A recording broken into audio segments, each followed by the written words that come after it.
Stealth caucus gains ground in Trump White House.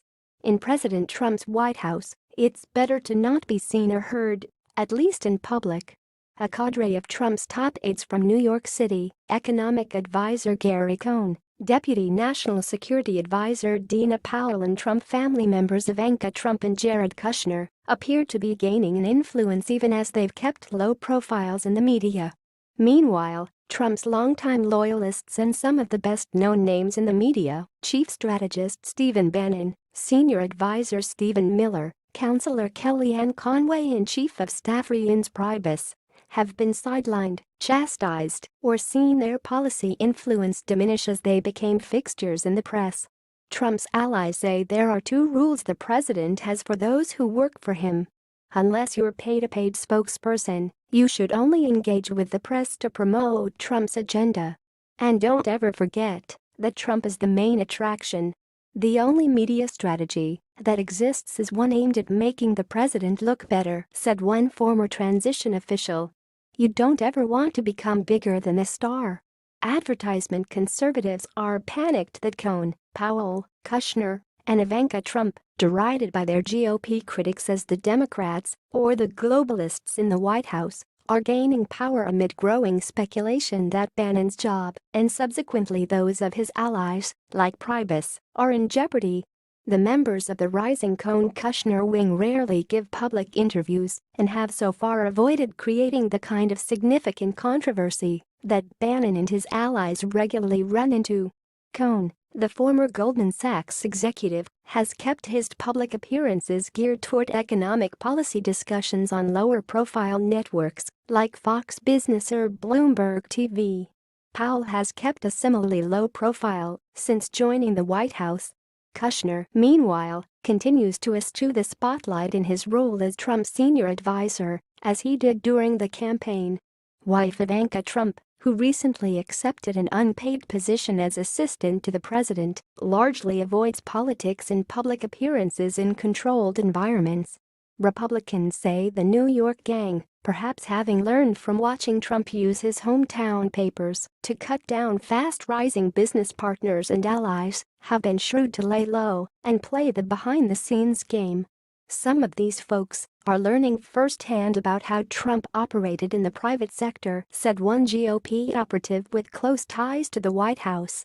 He wouldn't hesitate to take not-so-subtle shots at those he sees as rising too fast around him, which is something you'd know if you've been reading the New York tabloids for the last 20 or 25 years.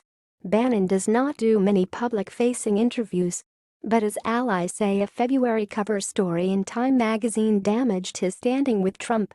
Trump takes pride in his multiple appearances on Time covers, so Bannon's appearance on the cover under the headline "The Great Manipulator" was sure to get Trump's attention.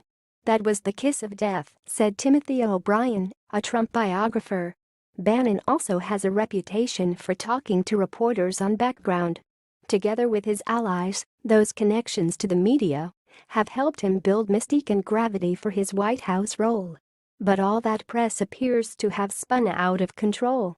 The idea that Bannon was acting as a shadow president became ingrained in public consciousness with the help of Saturday Night Live, which has depicted the president as a clueless buffoon being manipulated by Bannon, who's played in a skeleton costume as the Grim Reaper. Trump finally addressed Bannon's influence Tuesday with a sharp rebuke of his chief strategist in the New York Post. "He was not involved in my campaign until very late," Trump said. "I had already beaten all the senators and all the governors, and I didn't know Steve.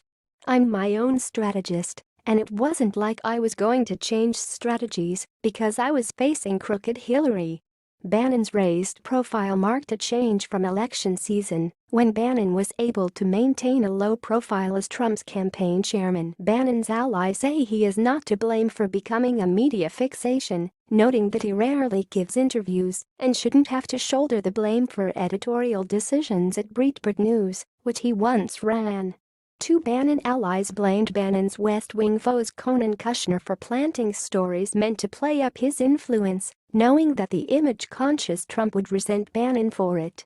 "Steve is not a guy who plants stories in the press to toot his own horn," one Bannon ally said. Conway, meanwhile, has almost disappeared from television after emerging as one of Trump's leading representatives earlier this year.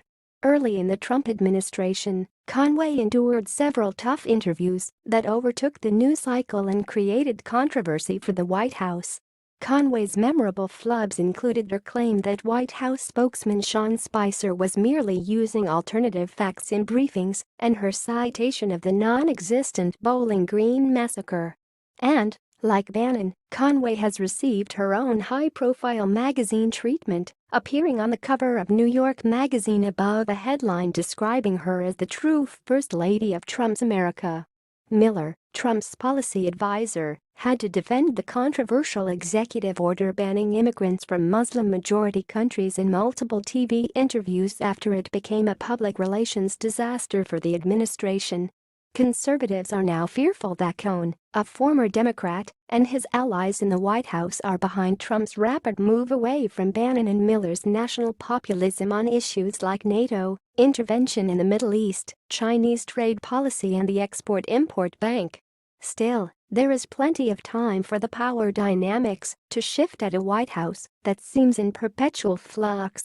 If Cohn and Powell get a magazine cover declaring that they're the deciders and the forces behind Trump, they'll be in just as much trouble, O'Brien said. You absolutely do not want to be seen as the occupier or the force behind the throne. Meanwhile, Trump's top advisors are waging a secondary media battle behind the scenes.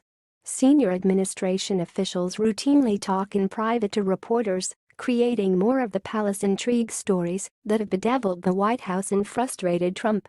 I have noticed, if you're someone who says they never talk to the media, you're really free to talk to the media as much as you want, because no one would suspect you're talking to the media, which is fascinating, Conway said Wednesday at a forum in Washington. The feud between Bannon and Kushner played out through leaks and counter-leaks in the press last week before Trump reportedly brokered a ceasefire and rebuked Bannon publicly. Reporters were the first to start telling me 3 weeks ago that Bannon was starting to regularly trash Jared to anyone who would listen, MSNBC host Joe Scarborough, a frequent critic of Bannon and Miller, tweeted Wednesday. So I did my job, talked to a lot of people on the inside, and got the complete story early. Today's headlines suggest those multiple sources were right.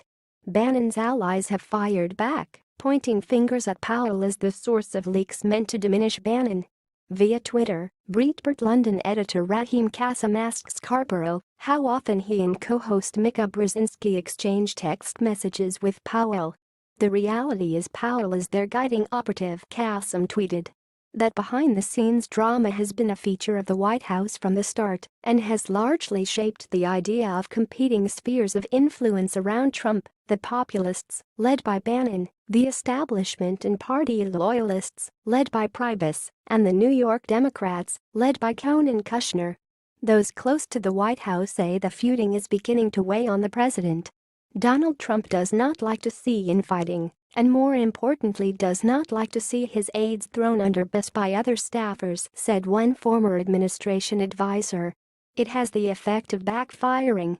If you're trying to sideline rising figures in the White House with leaks to the press, you might find it creates the opposite effect. HT The Hill. Thanks you for watching. Please subscribe 24 Hours News channel. Goodbye and see you again.